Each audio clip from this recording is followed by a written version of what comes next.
साथियों, आज 21 सितंबर को विश्व शांति दिवस मनाया जा रहा है। 1980 में इसकी शुरुआत हुई और सन 2001 में यूएन ने 21 सितंबर को अंतर्राष्ट्रीय शांति दिवस के रूप में आधिकारिक तौर पर, औपचारिक तौर पर मनाने की घोषणा की। और हर वर्ष इसके लिए एक विषय रहता है, एक थीम रहता है।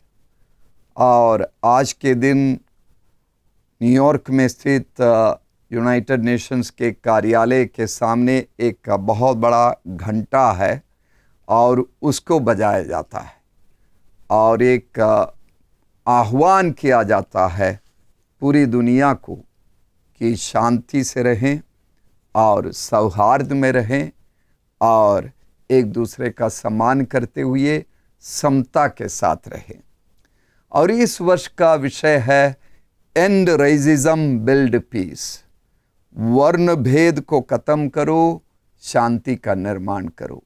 सन 2022 का यही विषय है। वर्ण भेद या रंग भेद आज भी बरकरार है और ये बुराई संस्थाओं में, सामाजिक संरचनाओं और समाज के रोजमर्रा के जीवन में प्रभावित कर रहा है। असमानता को वर्ण भेद बढ़ावा देता है। बुनियादी मानव अधिकारों से लोगों को वंचित रखता है। इसके चलते समाज में, लोकतंत्र में अव्यवस्था फैलती है और वर्ण भेद और लिंग भेद में एक गहरा संबंध भी है। सवाल ये उठता है, क्या वास्तव में वर्ण भेद है और हमारे देश में है? लोग सोचते हैं कि दक्षिण अफ्रीका में वर्ण भेद था, अब वो खत्म हो गया है। ऐसी बात नहीं है। वर्ण भेद है और पूरी ताकत के साथ आज भी यह बरकरार है। वर्ण भेद का सबसे बड़ा उदाहरण है असमानता। हमारे देश में जातियों के बीच, धर्मों के बीच, भाषाओं के बीच, नस्लों के बीच, स्त्री पुरुष के बीच असमानता है, भेदभाव है। और सबसे ज़्यादा धर्मों के बीच असमानता है, भेदभाव है। आज अल्पसंख्यक समुदाय के लोगों को प्रताड़ित किया जाता है विभिन्न आरोप लगाकर, और इन सबके बीच विद्वेष फैलता जाता है और विद्वेष को फैलाया जाता है और विद्वेष युद्ध में परिणत हो जाता है। दलाई लामा ने कहा है कि युद्ध मानव समुदाय के लिए वो आग है जिसका ईंधन जीवित मनुष्य है। सोचिए, युद्ध क्यों होता है? अब पिछले बहुत महीनों से यूक्रेन और रूस के बीच में युद्ध हो रहा है।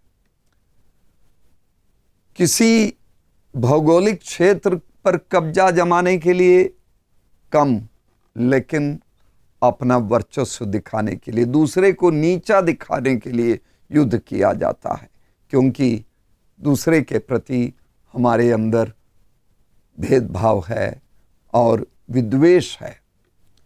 तो चाहे युद्ध की बात हो या वर्ण भेद की बात हो या सांप्रदायिक दंगों की बात हो, बुनियादी तौर पर दूसरे के प्रति द्वेष, नफरत और भरोसे की कमी एक तरह से मानवीय सोच पर गौर करे तो इन सभी असमानता के पीछे, भेदभाव के पीछे तीन बातें। एक तो अज्ञानता, दूसरी बात है अहंकार या घमंड, और तीसरी बात है उदासीनता और संवेदनहीनता। उदासीनता का दूसरा रूप है संवेदनहीनता। तो हम सही हैं दूसरे गलत हैं, ये घमंड का एक चिन्ह है। हम सही हैं दूसरे गलत हैं, ये विचार क्यों आता है?